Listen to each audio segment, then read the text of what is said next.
futurism. Today, we're at the World's Fair Nano in Brooklyn, New York, talking to the planet's leading experts on synthetic biology, flying cars, and more. You won't want to miss it. To begin with, RJ, what is synthetic biology? It's used principally to mean that we're actually today making precise modifications to genomes, and we're writing gene programs in a very deliberate way. And we didn't formerly have the technology to do this, and now we do. What does that mean, to actually edit genomes? Every living thing on this planet runs on the same software, and it's written in a base 4 code, and it's written in a molecule called DNA. And so to edit a genome simply means that we're going in and making changes to these software programs. What are the ways that today bioengineering is already transforming our world?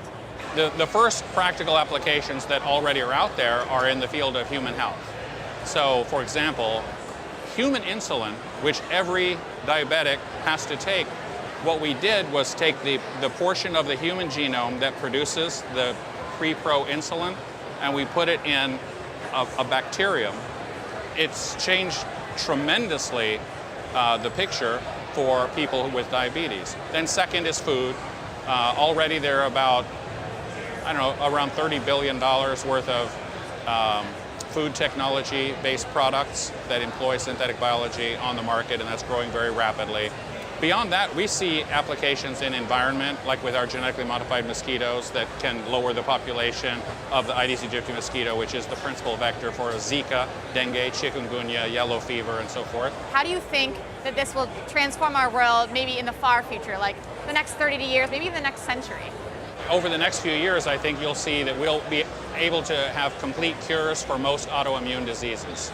And that is a secondary consequence of all of the work that's going on in immune oncology right now, which is retraining the immune systems to target cancer. So I think within the next decade or so, most cancers will be curable.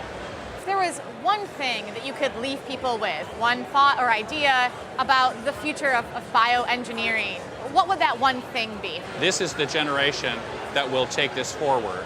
And this, as an industrial vector and as a social and cultural vector, is the biggest thing that we've ever seen.